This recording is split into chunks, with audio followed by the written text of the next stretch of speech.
oh man, why is it that I'm not seeing stuff? Then I worked out that being tech is my continuous improvement point. I'm good at telling people, hey guys, maybe you can think about it this way, but when it comes to myself, I'm like, eek. Anyway, good to be here. That's okay.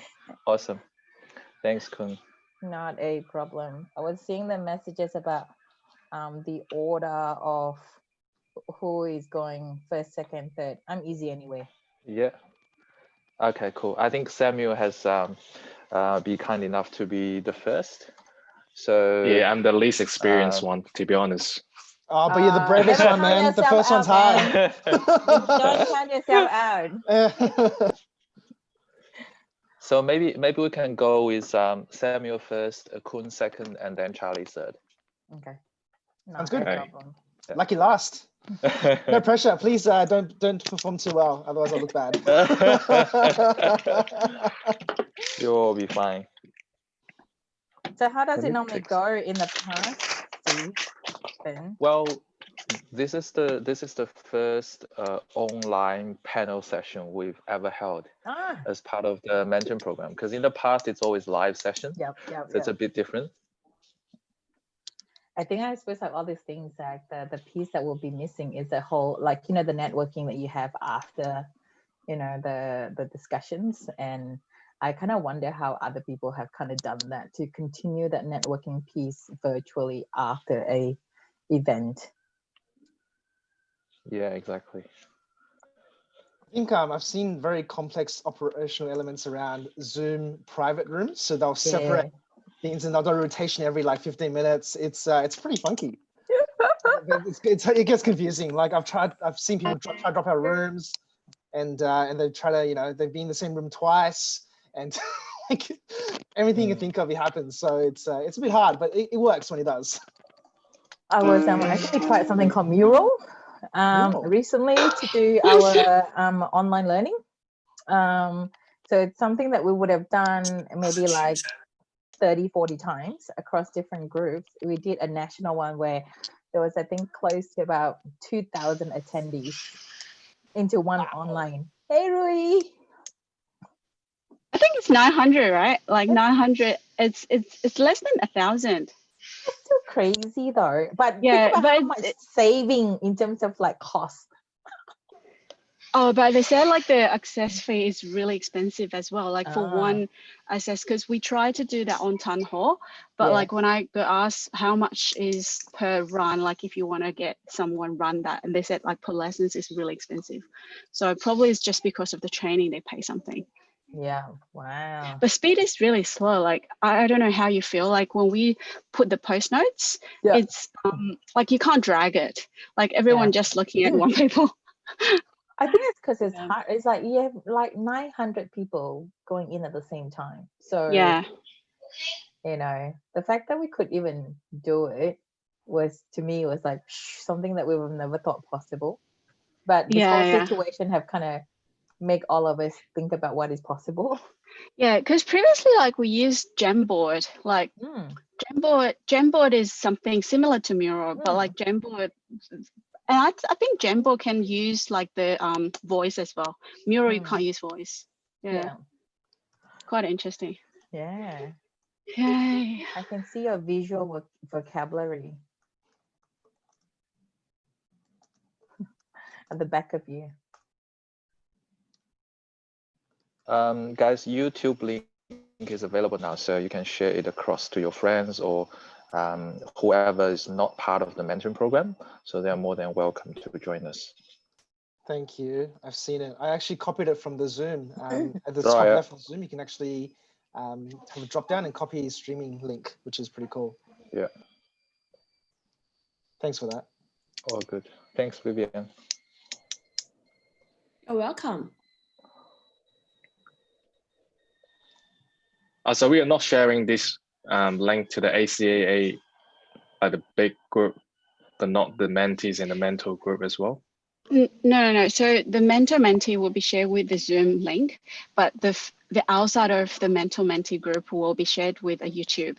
So someone else will like maybe not part of the program can look at the YouTube and not the Zoom, because within the Zoom they can ask questions. They are part of our mentor program, so it's fair to give them the Zoom access. Oh, okay, yeah. Yeah, the reason being like the Zoom, the limit that our association holding is like 100 people. So exceed the 100 people, like we have to pay a lot more. But like I don't think this is very often like we need to host more than like interactive session more than 100 people. So yeah, so that's why we use the YouTube as a channel. Yes. Makes sense. Yeah. Hey, Natalie. Hi, Ree. How are you? Good. It's good to see you again here. Yeah, How's Melbourne code? very cold. Yeah, these days Melbourne COVID, like they Very have a lot of dim, cases. yeah. Yeah. Don't know I why think all of today a is sudden 20 it's something. yeah, I'm not too sure why all of a sudden it all returned, and we didn't even have a proper like break or freedom to begin with, and all of a sudden there's second round. How about the schools? Is the schools do you like they do the online schooling at home, or they go back to the school? I think was Students? they didn't have a strict rule on like a hard shutdown for every schools. So I'm pretty sure some of them are still open Oh, that's quite during dangerous. the lockdown, and yeah, it really depends on each individual school's policy. Yeah. Hopefully it's getting better. Must be the weather, super cold, doesn't help. Yeah. Let me just post it to the other group of the YouTube link.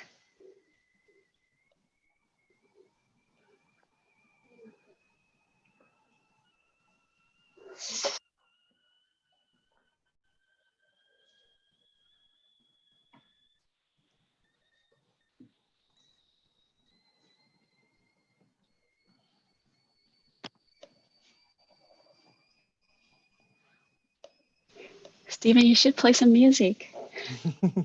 Music? I don't have music. I have music on my. I'm not too sure how it will. Or you can sing. Yeah, you can sing.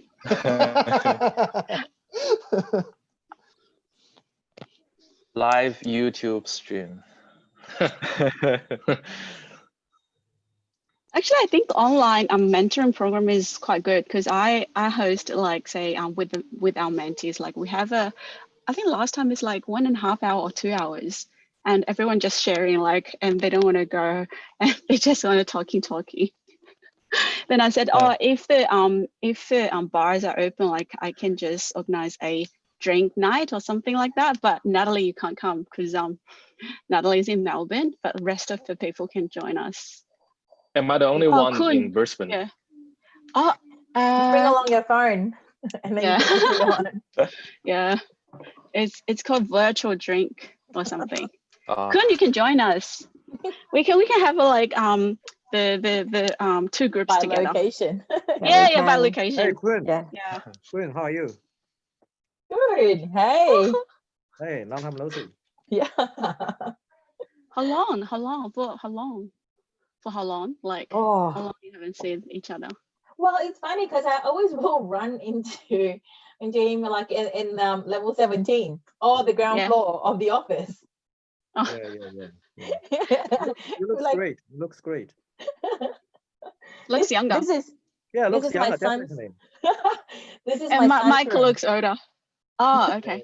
Why your son's room like a daughter's room? Like have the flowers, or you want? So on one side is all the robot stickers. So I thought like, I need a space of my own to claim my own. So I put a flower sticker.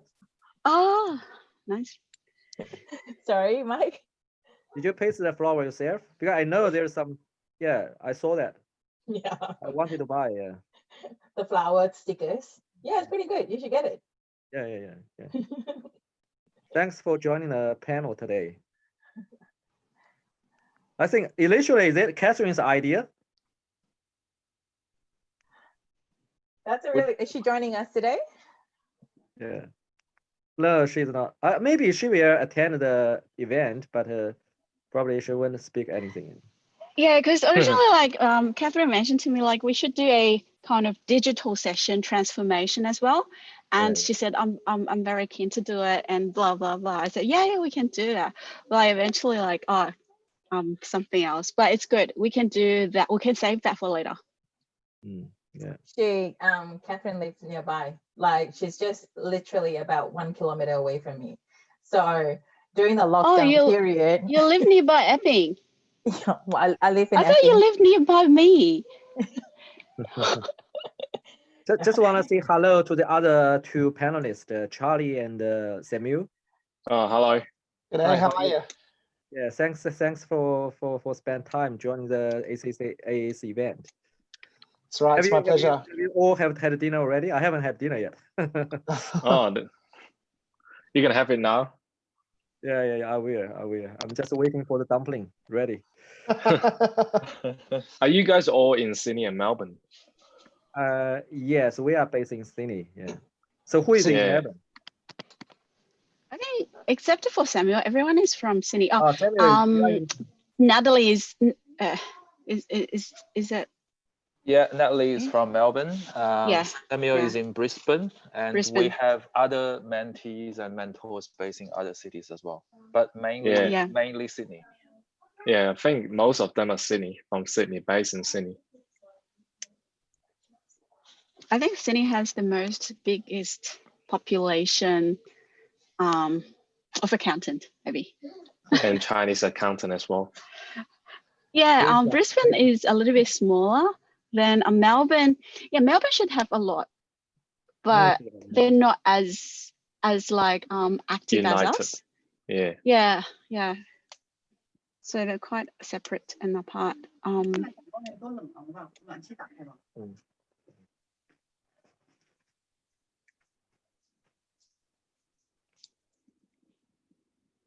So what we'll do is we'll officially start at 8:05, just to give about 5 minutes for everyone to dial in and sort out any kind of technical problems and with Zoom and YouTube, and then we'll kickstart. So Natalie will be the MC for today's event.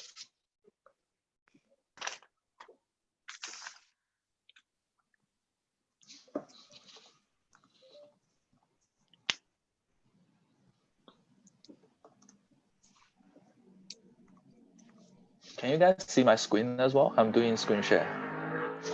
Yeah, all good. Yeah. Okay. Very clean.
Excuse me.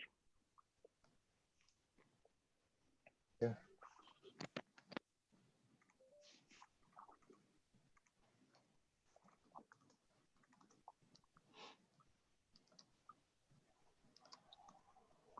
It is so cold today in Brisbane, but I guess it can't be compared to Sydney and Melbourne. I think Sydney today is 14 degrees. Should be fine. Melbourne should be freezing, I guess. I don't know. But normally Melbourne is a lot colder. Someone's daughter or son is playing piano. I keep myself muted. That's really sound. That can be our background music. There we go.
Natalie, feel free to start, huh?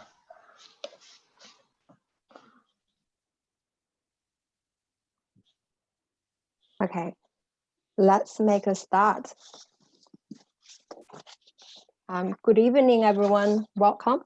My name is Natalie Tian. I'm the host of tonight's panel discussion. Tonight, we're going to have our first panel discussion of the 2020 ACAA mentoring program. We're very honored to have three of our very experienced mentors, Charlie Chen, Kun Lai, Samuel Lam tonight with us to share their knowledge and experience. Before we start, I just want to make a quick housekeeping rules here. We're primarily hosting via Zoom tonight for the mentors and the mentees for our program as part of the benefits. But we're also hosting throughout YouTube. So this tonight's session is actually live on YouTube right now. So if you join the session late or you're already in the session, please kindly stay muted throughout the session so we can have less noise in the background. Thanks for your cooperation. In tonight's session, we will have three mentors to, first of all, have 15 to 20 minutes to share their knowledge and experience, which include 1 minute self-introduction. And after that, we'll open the floor to the general audience for questions and discussion. So before we start tonight's session, I would like to quickly reintroduce our associations to the audience tonight. ACA, in full name, Association of the Chinese Accountants in Australia, was founded by Mike Liang back in 2016. So our association is growing every year. Our primarily goal is to connect, empower, and assisting the new migrations with accounting skills, primarily with a Chinese background, to better settle down and develop in Australia. So we, throughout the past, actually 4 years now, we have developed within 3 states, and we have hosted over 60 events in the past 3 or 4 years. Currently, we have over 300 paying memberships and over 1,000 WeChat groups. And we actually have official WeChat account, which actively forward and publish the information about our associations, about our events. And on that, we have actually over 3,000 YouTube subscribers, WeChat subscribers. So this is the WeChat link and our website for the general public. If you or your friend have the interest to join us, please feel free to do a screenshot and use your phone to take a photo or visit our website at your own time.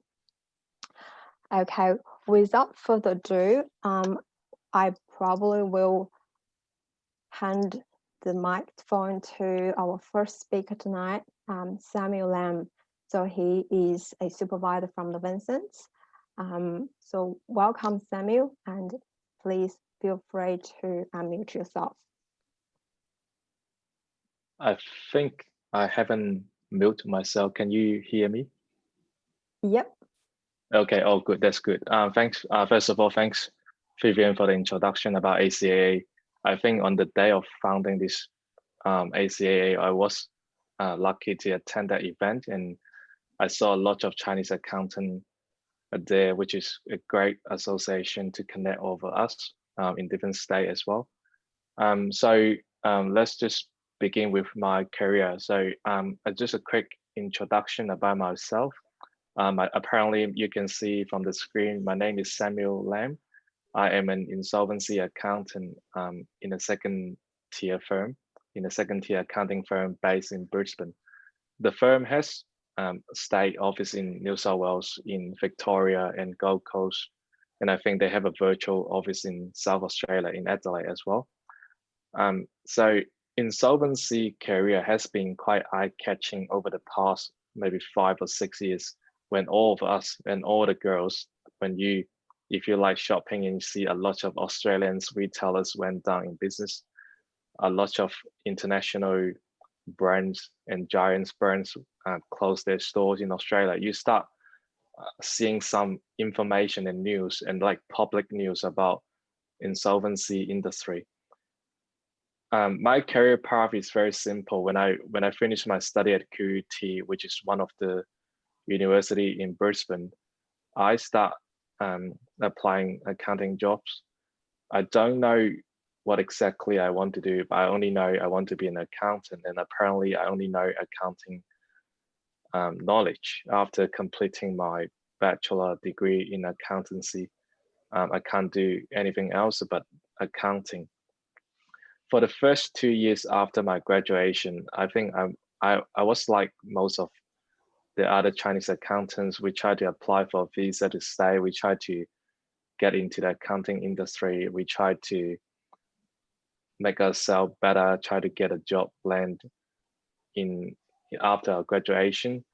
I have been applying different type of accounting job, but I think after some researches, after some study, I think insolvency is the type of career that I would like to pursue further. But it also, when I said after some researches, it actually take more than a year, and actually close to 2 years until I'm quite positive insolvency is my career. When I work in the law firm after my graduation, and then in the law firm, there's some family law, there's criminal law, there's insolvency law. I spoke to those barrister, and I start having some interest in insolvency career. So apparently, because I'm not a lawyer, so I can't be an insolvency lawyer, but I can be an insolvency accountant. And I start making my graduate application to those second tiers or any insolvency accounting firms. And then very lucky, I got my first insolvency job at Vincent's, and I've been working for Vincent's more than 7.5 years. And my long service leave is start calculating now. So as an insolvency accountant, usually it is a career that requires you have a lot of problem solving skills and financial analysis skills, and also analytical skills. In insolvency career, it is a very high pressure accounting sector because you work for the liquidator, you work for all those appointees, you work for the bankruptcy trustees. Their names are subject to legal liability. If they make a bad decision, and because you are working on the files for them, if you make a bad decision for your boss, you will be in a big trouble for them, and then they can actually get sued by different people. It can be creditors, it can be directors, it can be anyone else that got impacted by the decision. So insolvency accountant is a very high pressure accounting roles. You don't have to be very good at calculating figures and numbers, but you have to be very good at communicating with different type of stakeholders. That can include very angry suppliers, especially in some failing construction company, and it can be some customer who purchase a unit for a building that is almost finished, but then they went down in administration. Someone stepped in, and someone is telling you your money is gone, and you'll be very, very, very angry, and they can yell at you, not because it's your fault, but just because you're the only person they can speak to.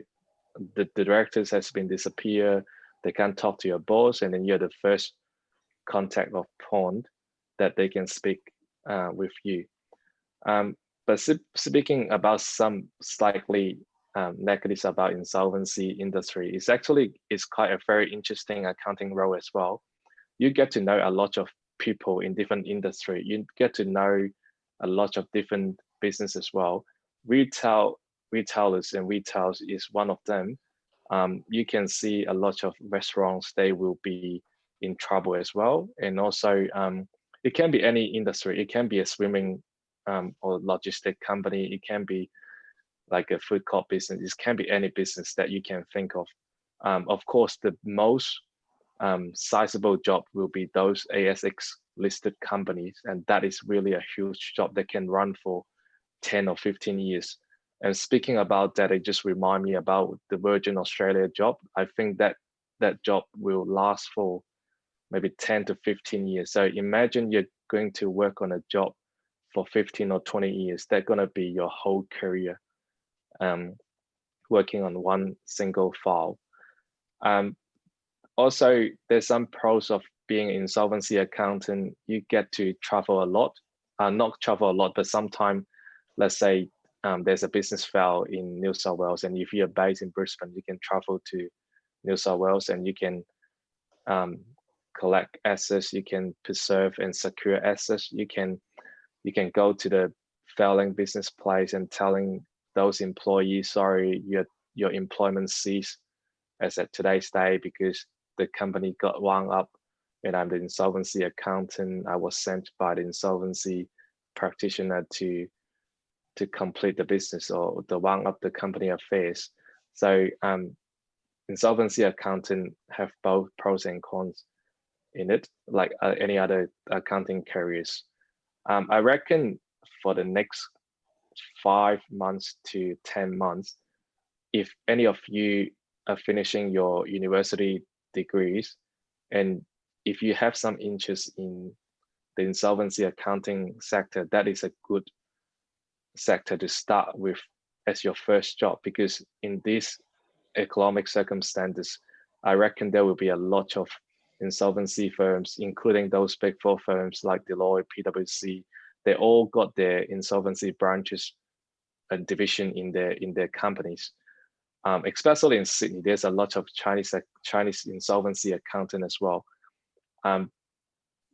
But in order to prepare for an insolvency accounting role, please make sure you get your writing skills and also your communication skills, your verbal skills, like your oral skills, be as good as you can, because it's different from any other tax accountant. You may just have to work on some paperwork, try to work out the tax return for your clients. You try to apply your tax law. You don't have to speak to a lot of people.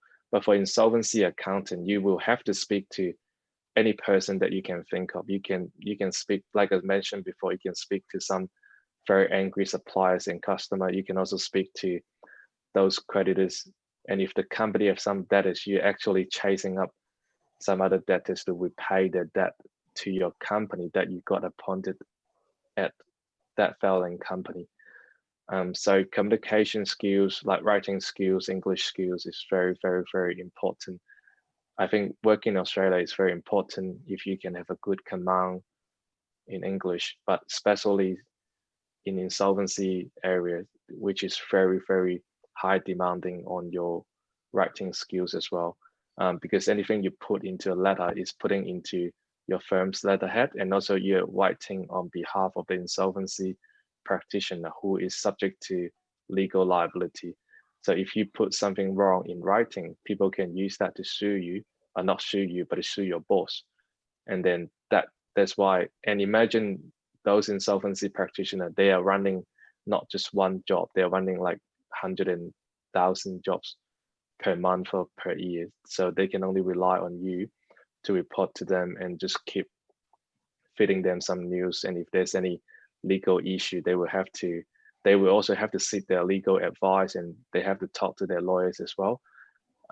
So English is quite important in insolvency area. And I believe that most of us, English is not our first languages, but if we can keep improving to the best you can and just try to work as hard as you can to get yourself prepared for if you want to be an insolvency graduate after your a bachelor degree, I think that is a very good point to enter into as well, like especially in this very, very financially distressed moments. Once those JobKeeper payments and the government fundings are gone, a lot of companies will need your assistance from an insolvency accountant, and those accounting firms will need graduates from who would like to be an insolvency accountant. So and also for insolvency accountant, there's very transferable skills. If you have been working in insolvency accounting for 3 or 4 years, you feel like that is very, very not according to the plan that you want to achieve, you can try to go to the bank in the credit departments. You can also go to some insurance company, try to just all these credit policies, companies and banks will be very, very treasure your skills in the insolvency industry that you have learned. And yeah, that's basically what you should expect as an insolvency accountant or an insolvency accounting career.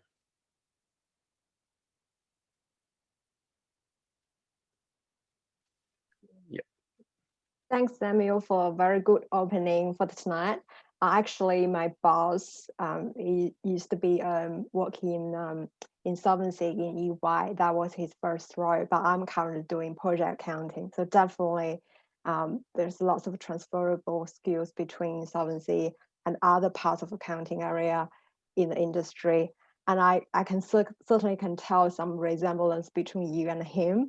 And all talk very calm and peaceful, and attention to details. So definitely for the audience tonight, if you have interest in insolvency, feel free to or even questions for Samuel, please feel free to put your questions in the chat box, and we will try to collect your questions at the end of the tonight's session.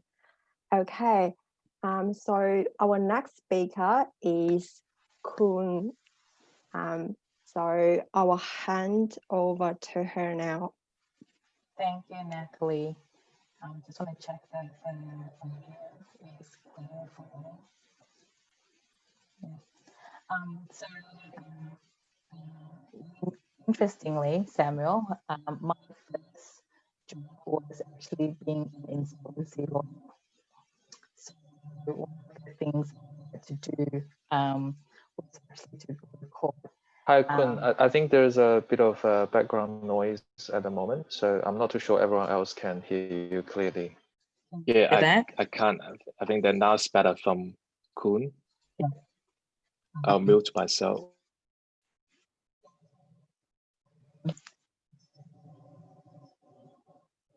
Please.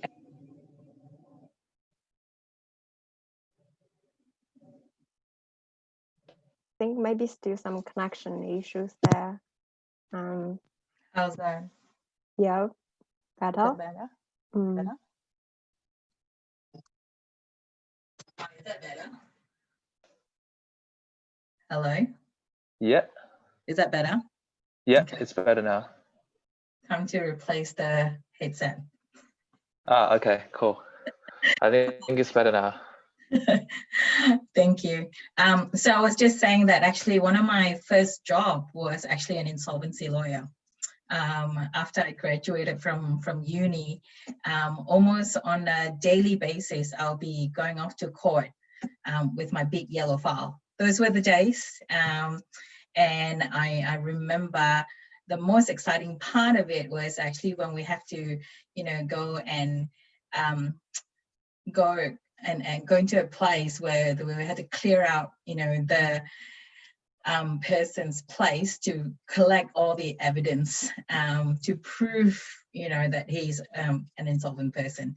Anyway, he was stealing information as well. So that was actually one of my first job, and I, kind of trying to work out for myself, because I did a double degree. Being the person that don't know what I want to do, actually did commerce and I did law. So I gave law a shot and realized that I wasn't made up to be a lawyer. And so then I tried to be an accountant. So I did spend, after uni in Melbourne, I spent a year in Malaysia, and then another year in Singapore. And then from Singapore, then, you know, moved back to Sydney. And that was where I started working with PwC Australia. So I've been with PwC Australia now for 17 years.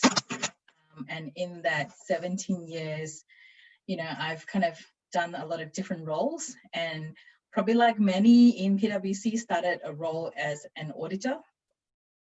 And so I think like today, what I will share with everyone here is, you know, kind of the 3 key points in my career in PwC, and also the lessons that I've learned, you know, in those 3 key points in my career in PwC. And I hope that, you know, that will give you something different to think about, or maybe questions that you can ask afterwards. So when I still remember when I first joined PwC, and my honest experience was that I found the work actually too easy. So coming from Singapore to work in Australia, I found the work actually too easy, right? And so I was basically cruising. And I said, like, you know, if I work just a little bit harder, you know, I'm going to get promoted. So, and that's the first part of my story, which is actually I missed out on promotion twice, right? Not because I didn't work hard enough. You know, I actually worked very hard.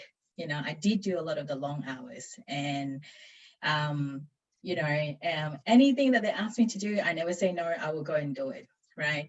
But still, each time promotion was so hard. And I think the worst one was when I was the only person in my peer group to be not promoted. And I asked myself, why? So then I did learn a few things in terms of how to get promoted. And one of the things is being a little bit more strategic about it, right? And actually thinking about what is the one headline you're going to say to whoever that's making that decision about your promotion, right? That will stick in their head in terms of why they should promote you, right? One big major headline. And a simple way to think about that one major headline is as if you're writing your resume, right? You're not going to write your resume going, oh, this is what I did, this is what I did. No, the way you write your resume is to write that achievement, the impact, the difference that you have made, right? And so an example for me when I was trying to get promoted to manager was to say, as a senior accountant, I lead a $1 million job audit for the largest private, you know, electricity generator of the country, right? That has X number of team members and senior stakeholders and clients. So that was one big headline, right? And it then became really hard for people to kind of go, oh no, she shouldn't be promoted, right? So think of it as one big headline. When you're going for promotion, think of what is going to be that headline, okay, that you're going to put forward for yourself. So that was one of the first things that I had to learn, because then everything I did after, because I'm thinking about my headline, I am driving towards a particular outcome. Okay, so that was my first part. The second part of my story was I love children. I love lots and lots and lots of children. You know, my mom is from a family of 10 kids. My dad from a family of 4. I'm from a family of 4. And I know in this audience, there's a lot of only child. But, you know, for me, that was my normal, and I love lots of children. And I do have 3 now. And if I can keep going, I probably would, but, you know, childcare is very expensive in Australia. And I chose to have children early, relatively, in the PwC world. You know, if I think, yeah, I had my first child when I was 27. So at that time, things wasn't as progressive, and the whole concept of flexible working, the whole concept of like working from home or using technology and all of that didn't exist, right? It wasn't an environment that was supportive of working parents. And so it was my first time then realizing that, oh my God, I've got this thing, my responsibility as a parent, that I have to leave every day without fail at 6 o'clock or even earlier to pick up my kid from childcare, right? I love him to bits, but man, did it make working hard, right? And the bias, and the perception about my commitment in terms of my career always get questioned. And I think one of the ones that I had the worst was, a director that I was really close with before I became a parent. But after I became a parent, changed, right? And so I still remember him looking at the AFR, and there was job advertisement. And he said to me, this might be a job for you. Now, I wasn't going to take it, just like that, right? Of course, I say, okay, I didn't like that, but I wasn't going to go quiet either. So yes, I did take it up to HR. And yes, he did get a message, but did it make a difference to his career? No, it didn't make a difference to his career. But for me, it was about standing up for myself. And for me, it was also then, okay, I can't change the world. I can't change the world to fit me, but I'm not going to give up in terms of growing myself. And so I started looking for roles that I can still grow myself whilst being a mom. I love being a mom. I love my kids, but I also love working. And I never stop, kind of growing my skills. And sometimes there are days when I just do small things because it was just too much to try to do more.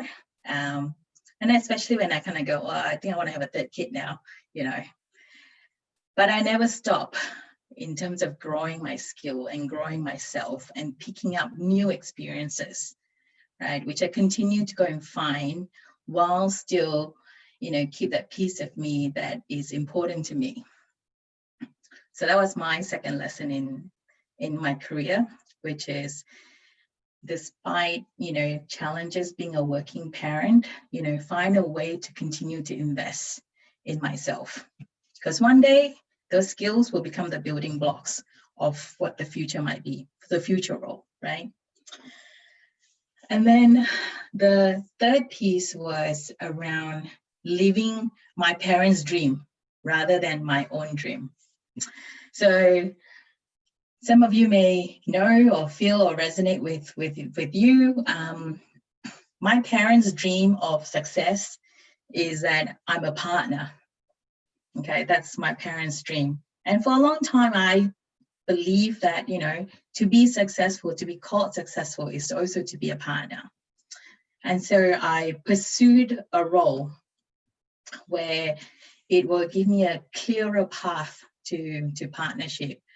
And it was quite an amazing role. It was at that time helping to solve the food fraud problem. It was a big problem in China and elsewhere. And, I was part of a, multi-territory 15 partner team that was trying to solve this problem. And, it involved Alibaba, New Zealand Post, Fonterra, Australia Post, Blackmores, right?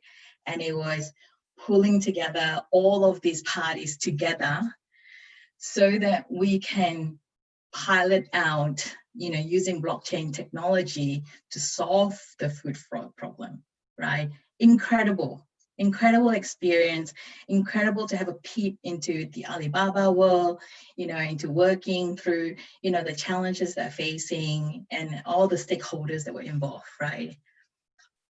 But it was also, it was hard. It was really hard.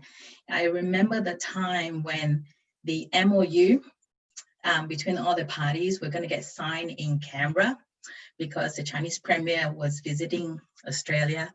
And I was thinking, oh my God, this is so incredible, but why is it my heart is not happy? Why do I not feel happy with this achievement, you know, of something so incredible? And, you know, a director promotion was all lined up and I wasn't feeling happy and I was feeling quite, you know, mentally not well. And so I actually had to go up to the partner and say, I'm sorry, but I don't think I'm going to take up that director promotion. I'm going to walk away. It was the hardest thing that I ever had to do because I was not well, right? Doing something so incredible, so amazing, and everybody sees that, but my inside didn't reconcile. It took me 6 months to recover, but I learned a very important lesson. That is, I have to live my own dream. I have to live my own happiness, not somebody else's. And from that moment onward, when I kind of had that realization that, you know, it's what I'm going to do to be happy, that I really started doing everything at work because it made me happy. So I love new ideas. I love, you know, changing, improving, transforming things. You know, that's me. I love all of that. And I love that, you know, I'm preparing, you know, the workforce of the future, you know, the future of accountants. They're going to look very different. That's what I do. You know, I love that we're going to reimagine how we do things, how we service our clients, you know, and in that time, I'm creating jobs. I find purpose in creating jobs, and I find purpose in, you know, getting the people today to be ready for tomorrow, for the future. And that's what, when I align back to what I do with my purpose, with my heart, I'm the best of myself every day. And I enjoy and I love what I do. You know, there's nothing else that I kind of motivate me, right? I motivate myself from the inside, and I really do love what I do. So those are the 3 kind of big chunky parts of my career and the 3 lessons that I've learned along the way. 1, make sure that I have a headline for myself. You know, every year I will have a headline achievement. 2, I got to live my dream, my own happiness, not somebody else's. Oh, sorry, that should be 3rd. The 2nd was to actually invest in my own growth. So I hope all of you here, you know, have kind of found something in those 3 stories that will help you in your career as well. So that's me. Thank you. Thank you so much, Kun. So for the audience tonight, Kun is the transformation program lead from PwC, and thank you so much for your very informative 3 points. We'll just recap. So first of all, for the young graduates or recent graduates, for your resume, probably you need to have a very punchy or outstanding headline for yourself that can make your resume stands out with a pair of other competitors. And secondly, for, you know, especially working mom and dad in particularly, you know, it's very busy and it's very occupied and it's hard to balance between your work and life, but please still have time to invest yourself and invest your own growth. And I think the third point is actually applying to every single person. So live your own dream. Don't be sidetracked by other people or other people's thoughts and their own perspectives. So that's how you find your own true happiness and fulfillment for your job, and especially in this particular very challenging time. And thank you very much, Kun, for your time. Okay, so I'm just a bit of, we're still on track of the time. We are going to close out tonight at 9:30 as per schedule. So we still got plenty of time. If you, again, to the audience in the Zoom, if you have any questions for Kun, please feel free to leave your questions in the chat box. And next, we're going to have Charlie here to share his experience and knowledge. Charlie, here you go. Great, thank you. Can you all hear me? That's for the first thing I got to test. Great, thank you. Look, thanks again for the opportunity to be part of this panel. I've got a tough act to follow with Samuel and Kun sharing great stories and lessons. Now, before I start, I just want to say that everything I share this evening are my own views and not a representation of the organization I work for. So we'll get the formalities out of the way. I have a very similar, I realize, a presentation style in terms of structure with Kun, actually, because I've got 3 things to share as well. So how I want to structure this presentation is threefold. So firstly, I'll give a quick overview of the different roles and steps in my career. Secondly, I'll dive a bit deeper in terms of the rationale, some of the thinking behind why the job changes and what I got out of each role. And the third thing, I'll summarize some of the key takeaways, which I will be sharing with the mentees that have been assigned to me, but also that you as mentees and mentors may find helpful for my experiences as well. So to start off, a quick rundown of my career so far. So over 10 years ago, I started working as a teller in the branch network at the Commonwealth Bank. First corporate job, very exciting.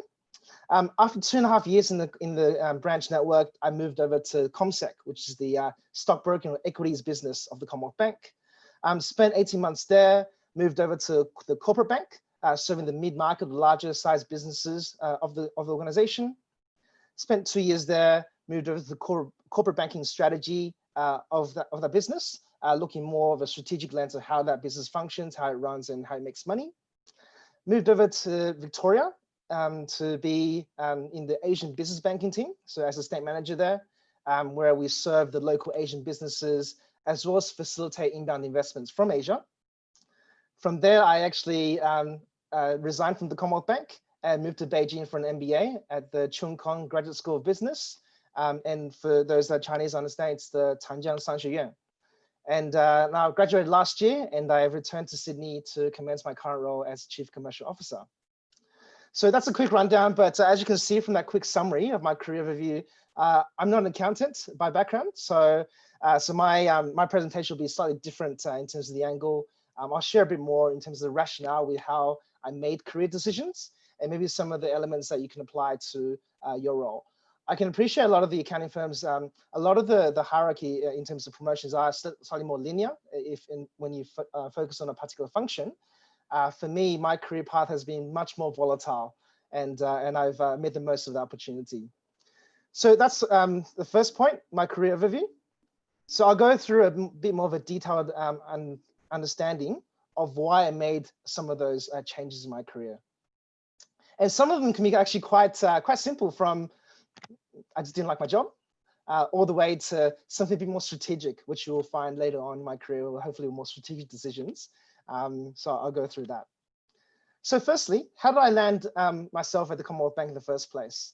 And as you can appreciate, at a younger age, I didn't know much about what's happening in the world. So I literally just applied online, dropped my CV, and I was very fortunate. Out of all the jobs I applied for, I got one call back for an interview, and that was with the Commonwealth Bank. So I've been very fortunate to start there. Now, you may all think, okay, so a teller, and you may not have this view, but I have heard many views around tellers being, it's a bit of a lame job. It's frontline, it's a bit gritty. So, and look, fair comments, but I think the way I view this is that I wouldn't be the person I am today if I didn't spend my time in the branch network. And let me explain to you why. In the branch network, I got to work with different individuals from all spectrums, from your professionals in suits that work in the cities, all the way to your homeless. And that's been a fantastic opportunity, although tough and rough at many times, but it develops my grit, my empathy, and to deal with different types of people. Alongside the branch experience, I got to develop my sales capabilities. Now, at the time, it is about sales and service and selling different banking products to individuals. But those skill sets you develop, so these are soft skills that you develop that I can use to this day. When it comes to negotiation, when it comes to selling a personal brand or selling ideas or influencing people, these are the skills that I've developed over years, starting from my time at the branch. And during my time at the branch, I actually, because I was based in the CBD, a lot of the executives from the Commonwealth Bank actually walked through that branch as customers or on a different note. And from there, I was able to build rapport. And to this day, many of them still remain as my mentors, obviously through my career and to this day. So I've been very fortunate and wanted to emphasize that that experience has been quite valuable to who I am today. Now, why did I move from the branch to the Comsec? And I think once again, in the early days of my career, my rationale were quite simple. And for those in the audience who are, I guess, young graduates or students considering or young professionals considering next steps, it's okay to have these more simple logics. But I'll explain a bit more about what other approaches you can take. But why I moved to Comsec was because I graduated from the UNSW with a finance and economics degree. And I thought at the time, branch network, finance, economics didn't have much to do with each other. So I just left and worked with equities. Long story short, I found it was a great opportunity. I learned a lot at Comsec and I made some great friends who I still stay in touch with today, but realized it wasn't for me. So I spent 18 months there, and the career decision between Comsec and the corporate bank was quite simplistic as well. I just thought I just wanted to do something different, nothing too sophisticated. And I landed myself in the corporate banking business as an assistant relationship manager to look after a portfolio of mid-sized to large business customers of the bank. Now, what I want to focus on now is actually the transition, the decision-making point at that point in time. If I reflect on my career, I would have spent about 6 years already at the Commonwealth Bank at that time. And I would have looked at potentially 3 different customer segments, from individuals, retail bankers, to your individual investors, all the way to your mid to large size business customers. So great spectrum. But what I realized at the time was I lacked, so I was very skewed towards customer service and relationship management and sales. I lacked the other skills, commercial acumen, how to run a business, all that kind of stuff. And this is where the decision in my career became a lot more strategic. I needed to make sure the next role I go for is something completely different that actually fills the gap that I was missing. And long story short, in a 6-month period, I was applying everywhere, and I landed I was very lucky to land the opportunity in the strategy team of the corporate banking business at the Commonwealth Bank. From there, the mindset changed. The way you operate as a sales individual or a relationship manager is very different. So you operate in a I guess, a head office type of capacity where you get to see the high level structure. I won't go into detail there, but we can, happy to field questions on that a bit later on. During my time in the strategy role, I kind of caught what you call the Asian bug. So for me, I'm as close to an ABC as it gets. I had started to get a massive interest in Asia, more specifically China, in terms of opportunities there and my lack of understanding. And that's where I started to build my personal branding around Asia and specifically China. And that's kind of how I end up in that role in Victoria, serving Asian businesses and leading the sales and relationship team down in Victoria there, which also led me to really explore the opportunity about actually moving directly and living in China for a period of time to improve my language, cultural appreciation, and all the other capabilities as well. And that's why I actually made that decision to apply for an MBA in Beijing. And I was very fortunate to be accepted in that program. And I've since graduated from that program. And yeah, highly recommend it. So happy to answer questions on that as well. Now, upon graduation, one of the, I guess, things outside of our control is COVID-19 hit us. And so that really threw my career into a lot of question marks. Where am I going to be? Am I going to be in China? Am I going to be in Australia? Am I going to go somewhere else? And so I think for safety and whatnot, I think I returned to Sydney and managed to land my current role, which I think is a very fortunate that I came across this opportunity. What I'll share about this current business, it is a financial services business, and my role is around product marketing and business development. So much more broader in my capacity, but leverages some of the skill sets I've learned in the past. So that's kind of a bit of a rundown, a bit of rationale in terms of why I made the transition between certain roles. all the way from very simple logic at the very beginning of my career, from those are the only opportunity I got, to yeah, I just don't like my current role, all the way to making more strategic and more informed decisions about where the gaps in my skills are and going forward. So that's point 2 in terms of details of job changes. So the key point now is around the key takeaways, right? So I know you're probably all tired as I'm the last speaker. So if there's 3 things I want you to to take away from this, from my conversation, is this. Number 1, be clear about your vision, and I'll explain that. Number 2, identify what gaps there are in your skill sets and work backwards from there. And number 3, continue to build a personal brand and the networks around you. So let me go through this, because this is I guess the methodology that I share with the mentees that I'm working with at the moment. And hopefully this can be of use to everyone else on this call or conference. So what I mean by the vision. So for me, it's thinking about, the general question you get into, what do you want to do in 10 or 20 years time? Now, you can get 2 responses from this. The first thing is you can have a very specific goal. For example, I want to be a CFO, or I want to be a partner at a firm. And number 2, it could be a bit more vague. I just want to be an entrepreneur. I don't know what industry I'm going to be in. And so those are fine answers. So what I've been sharing with some of my mentees is, if you're very clear that you have a particular goal, you want to be a partner, you want to be a CFO, or whatever the goal is, or even if you just want to be at a certain level, you don't have to aspire to be that high. As long as you're, that's something to work with. So if that is clear, I will probably be asking why, to make sure that you have the right intention, right rationale, as rather than prestige or just your friends are doing that having the same goals. Just make sure that you're doing it for the right reason. But that's something for another session. Once you've got a clear goal like that, then my suggestion to my mentees is around, literally look at CFOs on LinkedIn and just look at different ones. Look at the ones in your organization and look at the ones that are maybe in the same industries, in competing firms, etc. And look at their career trajectory today, and look at all the different roles that they've gone through and all the skills they've accumulated through their career as well. Once you've done that, point 2 is around identify the gaps. Assess where you are. Now, are you a young graduate? Are you a young professional? So if you're a graduate, then maybe it's about taking the first step. If it's about the graduate programs in these firms, if it's about that entry-level position that gives you the skill sets or the foot in the door for these roles, these are the steps you're going to take. If you're a young professional with a few years experience, think about what are the skills you've got at the moment? Is it around the auditing skills? Is it just about your understanding of financial statements? And then look at where the gaps are. Do you need FP&A experience? Do you need credit experience? Whatever it is, identify the gaps. Because what I would love to challenge you is, maybe many of you are uncomfortable in the current role in the sense that you just don't like it, you've learned enough. Don't let that be the reason to take the next role. Because if you take the next role without thinking too much about it, which I've done in the past, and unfortunately, I'm sharing some of my learnings here, is that you could potentially be wasting time. You land in a role, you're 6 months in, you don't like it again, you just got to do your time.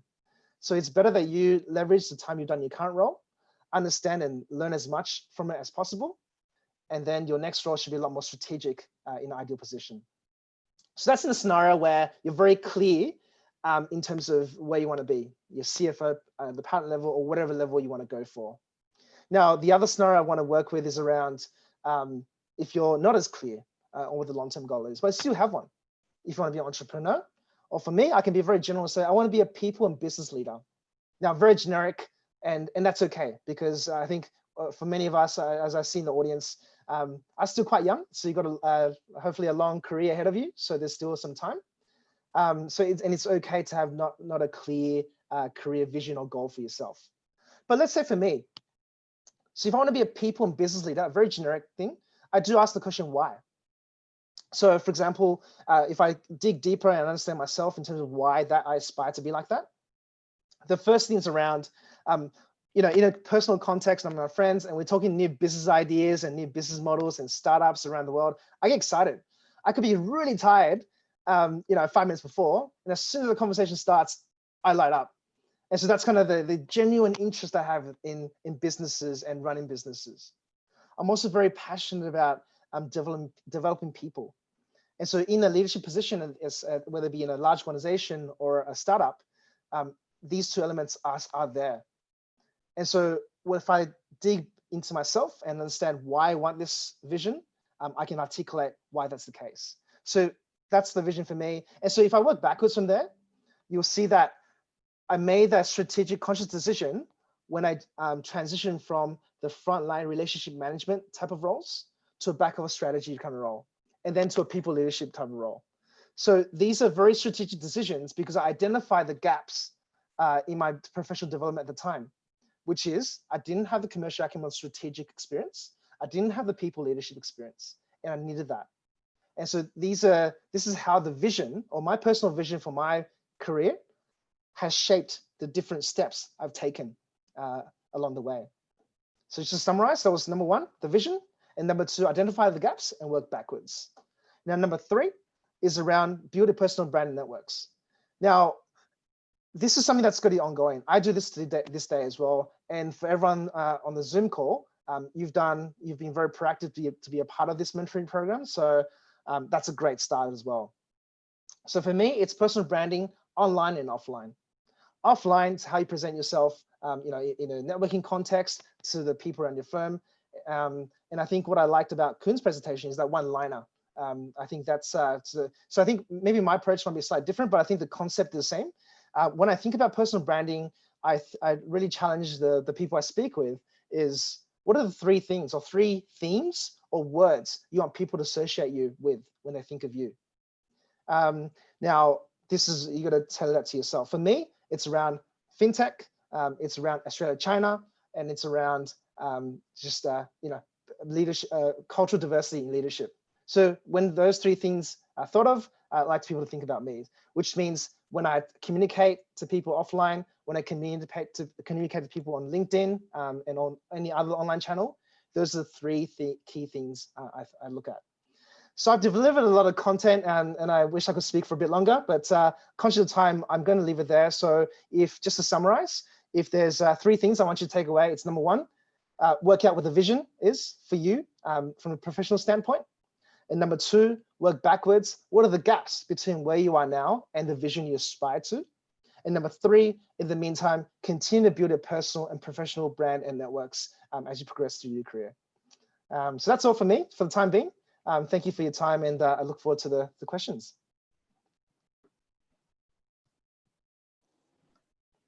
Thank you so much, Charlie. Okay, so thanks for sharing your career roadmaps. So we can clearly see you've done a diversified roles in your career. And I think what is most important about Charlie is his decision-making mechanism. So it's not only he wants to do something, it's his way of thinking, how am I going to do it and why I'm going to do it. And I think that's very important for everyone in the audience. And also his three important key factors: clear vision, identify your gaps, and build your personal branding. Thank you, Charlie. Okay, so I can see we've got 2 questions already in the chat box. So the very first one is from a YouTube listener. Thank you for listening to us. The question is for Samuel. How did you maintain your motivation after 8 years of working in the industry? I think maybe it was referring to the insolvency industry. Would you mind answer this question, please, Samuel? Yeah, sure. Insolvency industry is actually very is a very funny industry, because even though we are running for the same cases for different, like say, even for the same Australian, Aussie retail business, but you always have some new stuff coming in. I can share one of my most shocking experiences. Someone, like just one of the bankrupt, keep calling me every day, just telling me, oh, just let me go, I'm dying, just don't annoy me to do this and do that.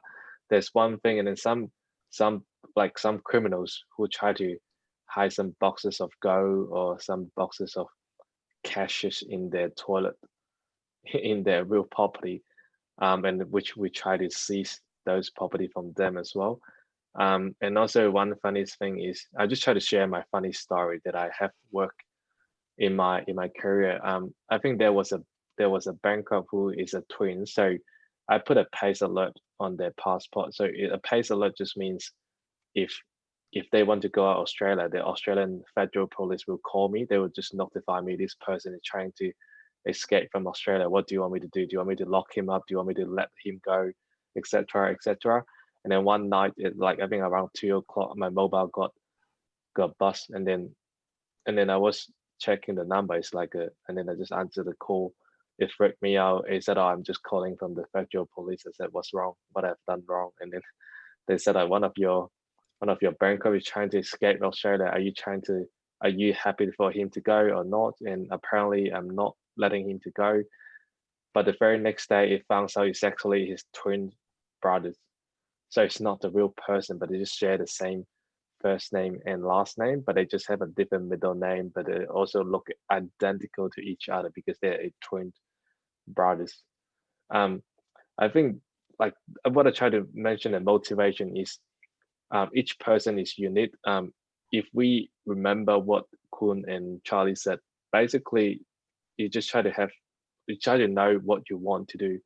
But I know it's quite hard for accounting graduates when they haven't actually get the actual experience, and then all you know is from the textbook knowledge, right? All of this knowledge is from people sharing with them, but they don't have any actual working experience in certain accounting sector. I think in order to keep up the motivation, the best thing to do is you like this accounting professions, and then you just try to enjoy the bits and pieces from that. And all different type of industry, they will have some interesting points to be happy with your work. And I guess just try to be yourself, try to know yourself better. You know yourself better than anyone. If you like it, and that it can be your hobby, it can be your interest. You try to make money from your hobbies and from your interests. That would be the best point to remember to keep up the motivation in your work after some many years. I hopefully that can answer that question. Yep. Thanks, Samuel. Okay, the next question is from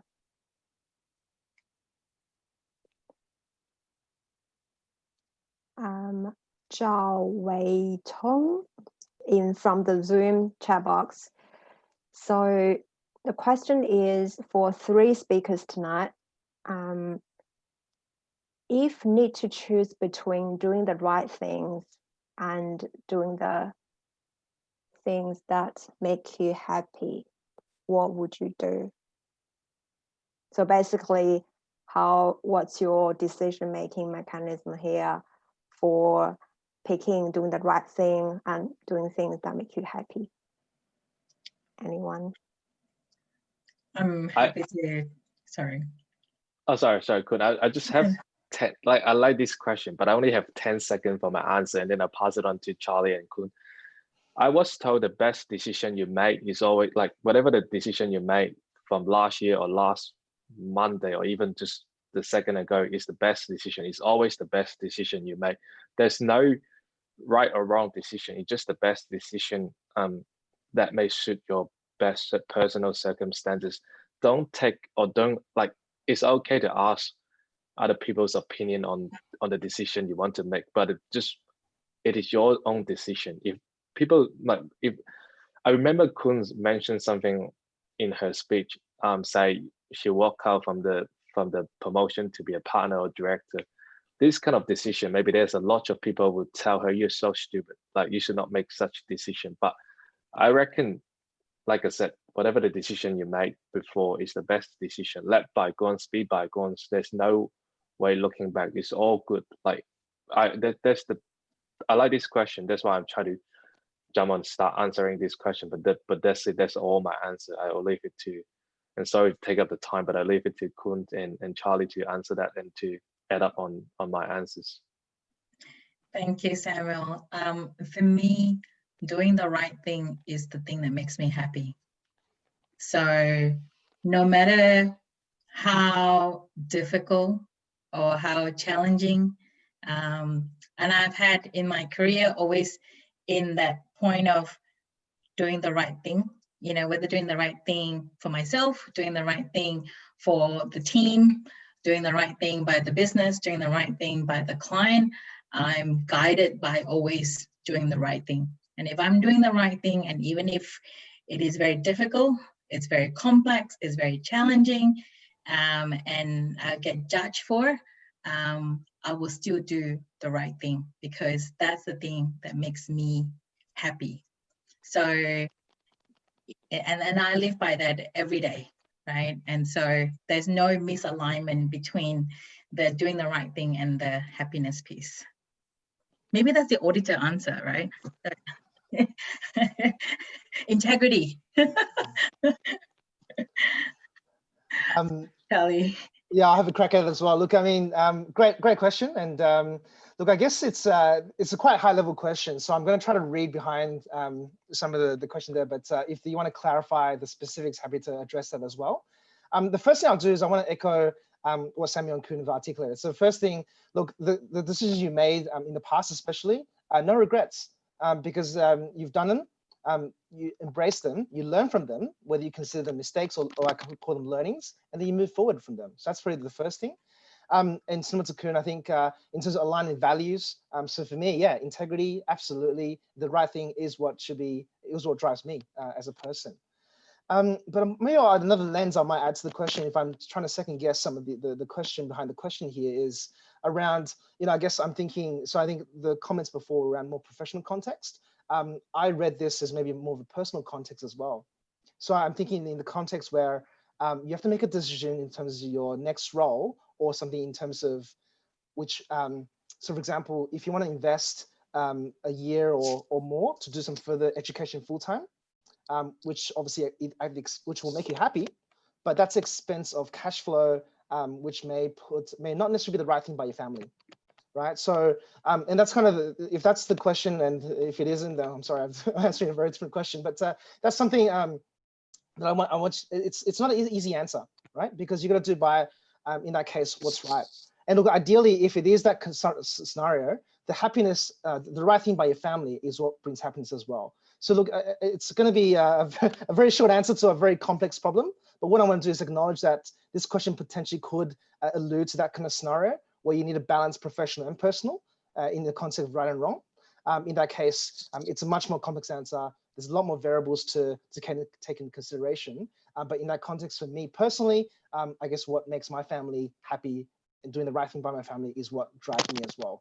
Even if that means foregoing an opportunity to study abroad for another year or two at the expense of cash flow for the family, things like that. So, but that's a very personal response. I think everyone's response will be different.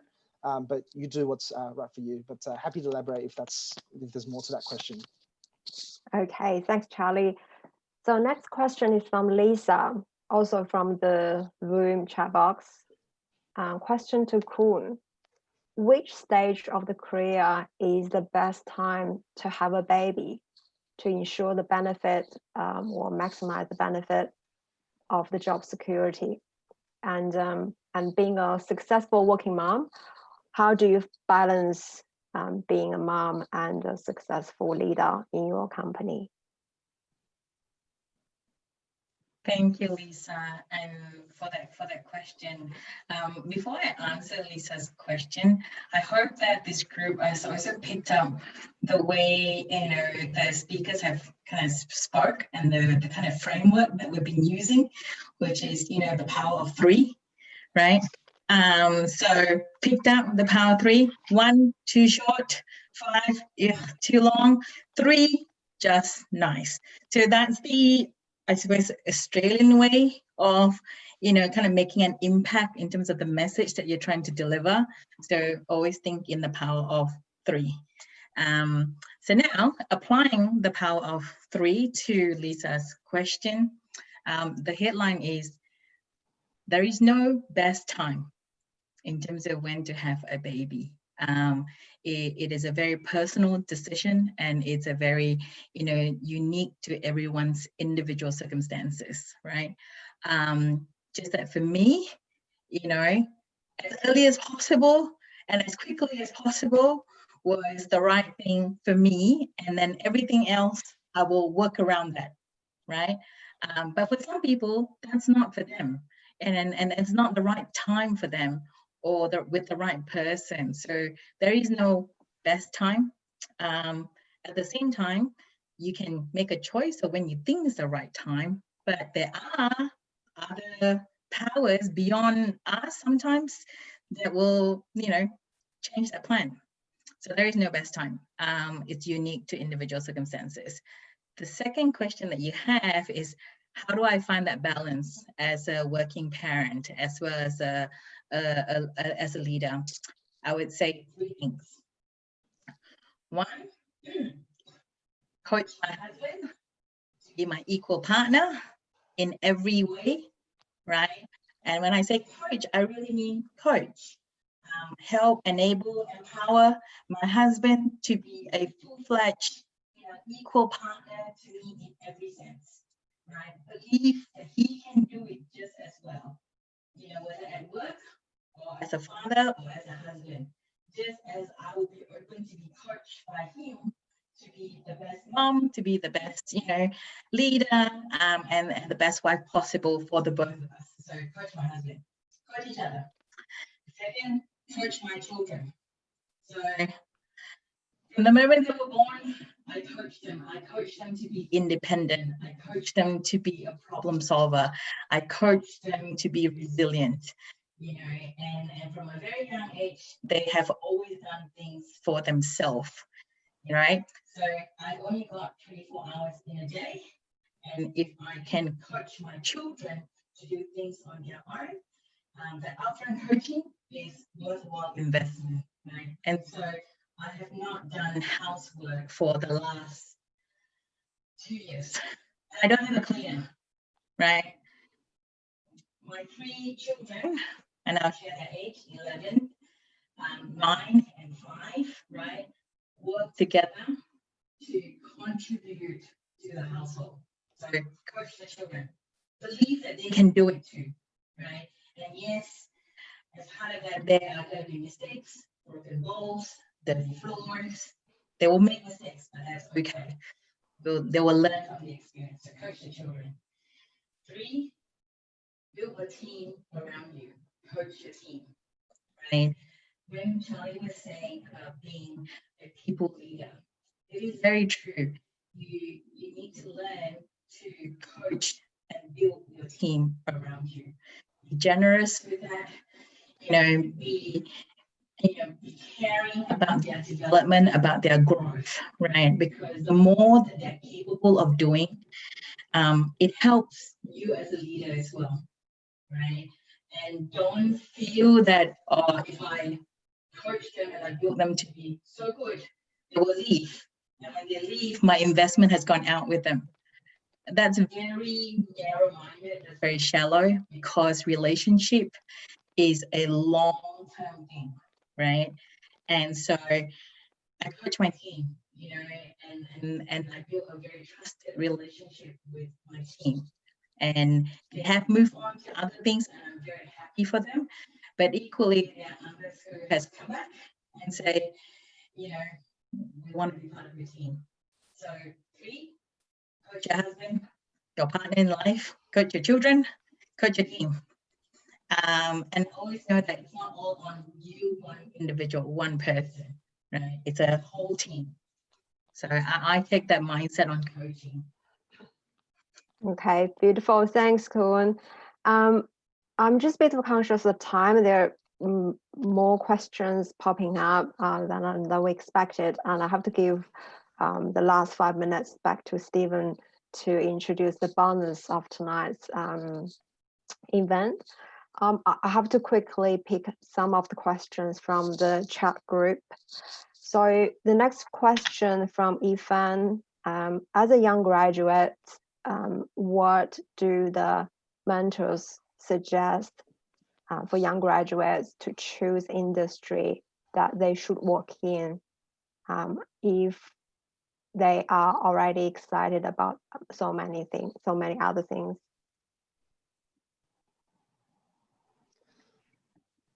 I can take that question. That's a very good question. I'll start looking. Great question. Look, I think I can understand. You know, it's in this day and age, information's in abundance, and you just get, and there's so much going on. It's so easy to get excited, especially as you get so much exposure to what's available online and all that. I guess the first thing to really cut through that question is what's realistic. And that's a reality for a lot of people, because not everyone gets to have the opportunity to not just enjoy and be excited about things, but also what they can actually partake in. So for example, a lot of people would aspire during my university days, aspire to be investment bankers at Goldman Sachs or management consultants at McKinsey's, right? But if you think about it, unfortunately, the reality is not everyone can get there. So that's probably the first thing I'll say. Number two, it is that then you got to really work. If that doesn't filter out enough, you've still got an abundance of choice, which you're in a very enviable position to be in. And number two, for me personally, I'll be consulting with people. So what I mean by that is speaking with my peers, speaking with mentors that you have in your life, both personal and professional, to give further guidance around how they will know you as an individual, your personality, what your strengths, weaknesses, they know you, and provide their guidance around who you are as an individual and what you may be suited for. But I say a broad audience because different people have different biases. And when you talk to an amount of people, if you can obviously filter through the information, you'll find some common themes and you just hone in on that. So number two. Number three, hopefully you've got a bit more of a filtered short list now. Go directly to the industry professionals. If you don't know who they are, see if you can get some introductions to them. So management consultants or accountants at the Big Four or whatever industry or things you want to go through. So then you get a deep understanding of what they actually do on a day-to-day basis, what the career progression is, or anything else that excites you that you want to know more about. And then you can probably assess, which one you can actually partake in. Now, you don't do all those in a particular order, but I just mentioned number one, obviously filter through what you can actually get your hands on. Number two, consult people that know you personally. And number three, consult those in those shortlisted industries that can give you a deeper understanding to help you make a decision. So that's probably to Koon's point about the framework of three. That's my 3 points. Great 3 points. Next question for Charlie again from Adria. Was there ever a position instead of CBA that you applied for and you've got it, but you were not 100% qualified? And also, how did you build the skills of like being always speaking up in front of others so confidently and engagingly? Wow. Oh, so question for me, is it? Okay. Thank you. Thank you for the question. I'll try to get this through as quickly as I can because and I'm conscious of time. So have I ever got a position I wasn't qualified for? Oh, absolutely. Look, I mean, so I'll answer this in 2 aspects. So number one is me as an applicant to the role, and number two, from the perspective of a hiring manager. So number one is absolutely. I think this is something I always challenge myself. So I guess the strategy role, I didn't feel 100% qualified for because I was very centered around sales, relationship management, dealing with customers, and then I got to get to this role where I got to do PowerPoint, Excel, and it just doesn't match at all. So 100%, it didn't. I didn't qualify 100% at all. But how did I bridge the gap though? Is understanding what that team was missing and what my strengths are, or what I can bring, or what value I can bring to the team. So a good example in that role at the time I reflect is that a large portion of the team already were, they had backgrounds and skill sets that were analytics, consulting, all that kind of stuff. Where they were a bit light on is around the frontline experience, understanding how customers work, understanding how processes actually work in the business. And that's where my strength was. So that was a very easy connect. That was a pretty relevant connection in that context. So you got to work out, even though you're not 100% qualified, what are the value that you can bring and match it with what are some of the gaps in their team skill sets is probably a short answer to that. From the hiring manager perspective, and look, this is just my personal opinion. Others may defer, but I actually don't always hire 100% qualified people. So for example, if I have a job description that has 10 points, I'd be looking for someone that's got 7 or 8 or maybe even 6 at times, depending on their character, because it gives them, so obviously, firstly, they can hit the ground running, but at the same time, it gives them an opportunity to grow and develop. Because if I hire someone 100%, they'll be bored in 6 months, theoretically. So that's probably a quick answer to that question. And I think it was the second part, right? How do I build the skill of always in speaking so? Well, firstly, I'm glad you think I speak so engagingly. I think I still have more work in terms of how I present. It's much harder to do it virtually because I can't see audience feedback. Look, I think the key thing is practice, all right? Practice and get feedback. And because if you don't do it, you just don't know. So what are some helpful tips is, start small, do a presentation in front of your family and friends to just something like that. And then start to grow that. Do presentation in your team or your broader team, and then scale up from there as you become more confident. So that's probably the practice element. And there are some frameworks you can use when it comes to public speaking or all those kind of things. As Kuhn mentioned, Power of 3. So I'm a huge fan of it, as you can see, because 3 is a great number. 1 and 2 is too little. 3 is just the right number, and 4 and beyond is too much. So that's a simple framework to do that. And it depends on the context. Your eye contact, your stage presence. There's a lot of things to consider. But there are courses and opportunities out there to develop those kind of elements. I think Toastmasters is a good example, but there are many more as well. So practice is one element, and then having some helpful frameworks. And then the third thing I'll probably comment is, once you learn all those two, you're going to make sure you own it, that it's you. It's not just a robotic person following some structure framework. Make it your own. It becomes more natural, much more engaging. But I still have a lot of work. I can't say I'm an expert, but that's probably my 2 cents on that question. Great, thanks, Charlie. So probably we maybe only allow one additional question. So I'll give to Chris Chen from YouTube.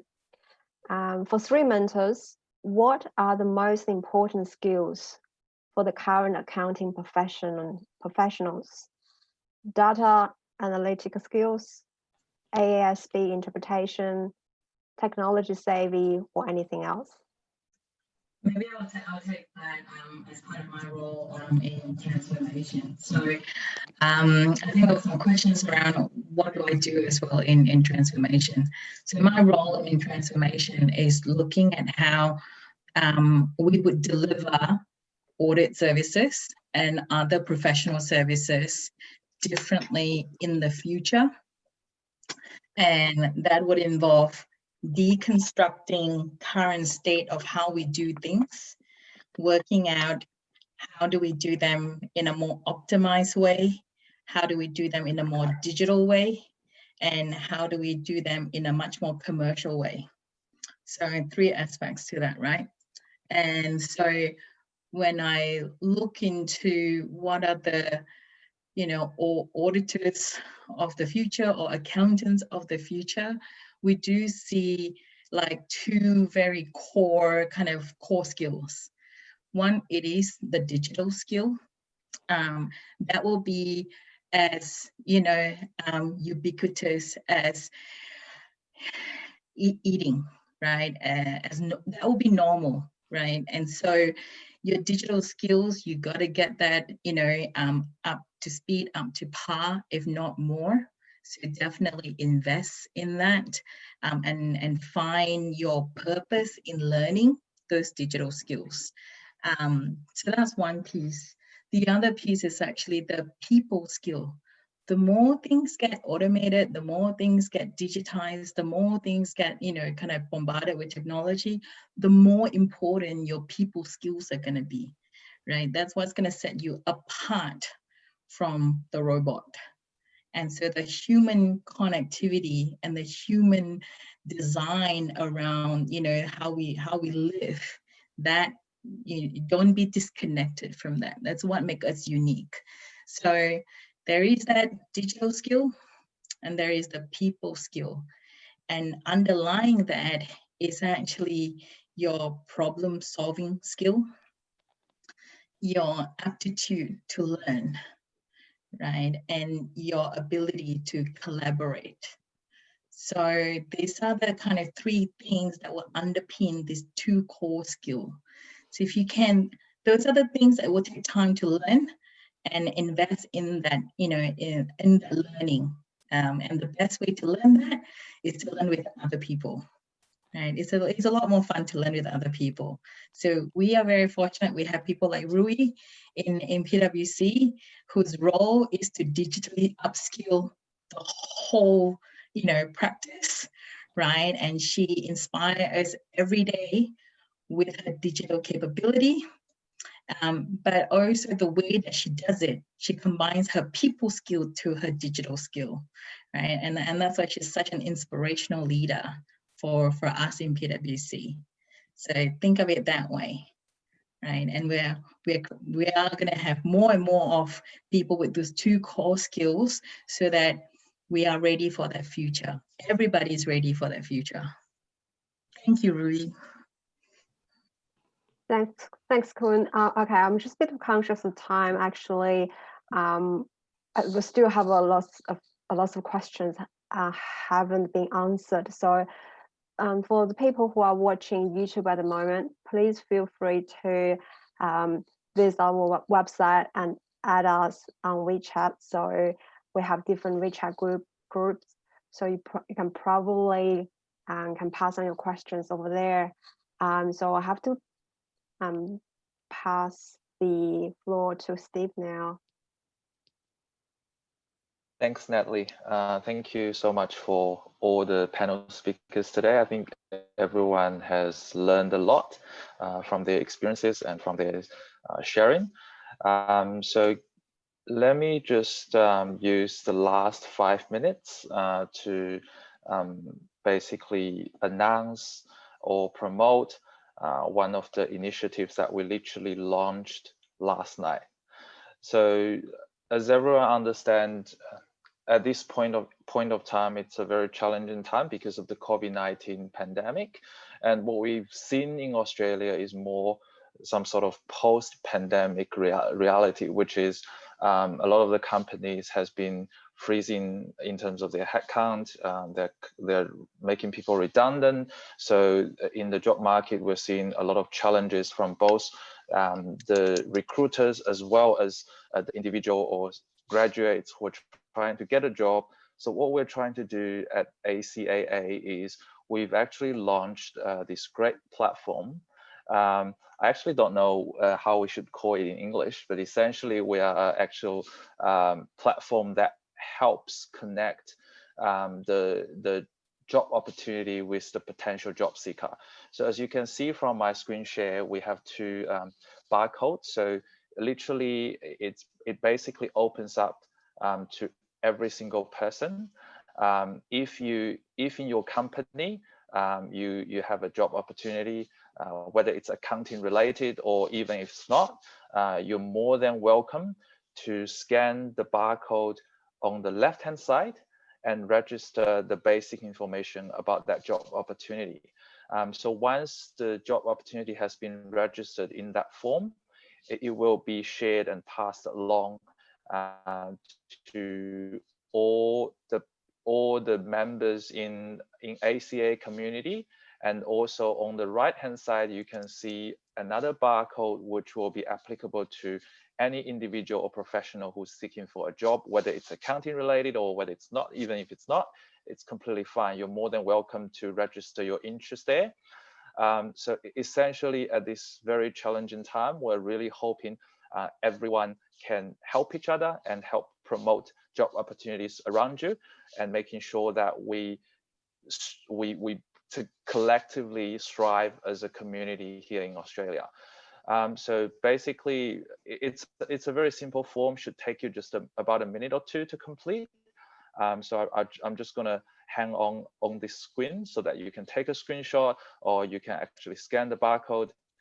And if you have any questions, you can actually contact our administrator, which I will share in the next slides. We do have his barcode or scan code. Just to introduce, this is Stephen. Okay, cool. So I'm going to go to the next slides.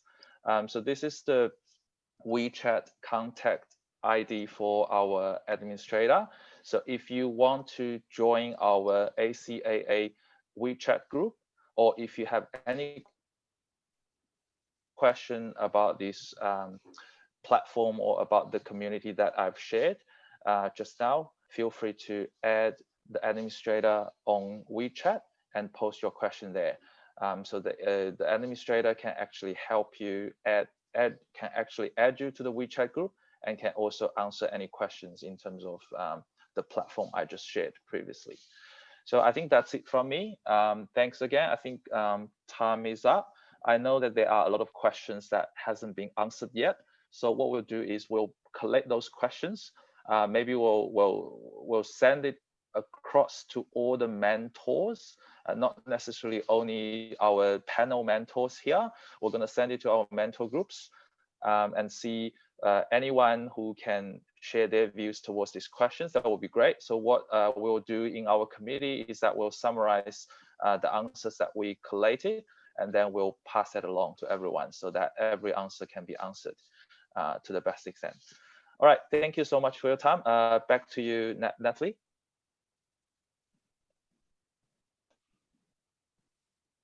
Okay, so I hope everyone had a very informative night. And Steve, would you mind just change the slides back to the ACA administrators slide, please, so for people can see it? Sure. It's gone. That's okay. We'll try to put it on upside then.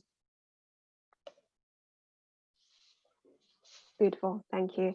So just the last, so first of all, a big thank you to the three panelists tonight, and thanks for your time and preparations. I know you're all very busy, and certainly you've given us a very informative and you know, cheerful in certain ways, especially in this particular post-pandemic period. And I hope everyone in tonight's session have also enjoyed our sessions tonight. So if you have any questions, please feel free to add this particular ACA administrator WeChat, and we will reallocate you to certain groups if needs to be. And once again, thanks for your time and patience. We'll try to see you in the next event. Thank you. Cool. Thank you all. Thanks all. Bye-bye. Thank you for the Bye, thanks. organization. Thank you. See you, Charlie. See you, Koen. See you, Stephen. See you, Natalie. See you, Vivian. See you all. See you. Bye. Thank you, everyone.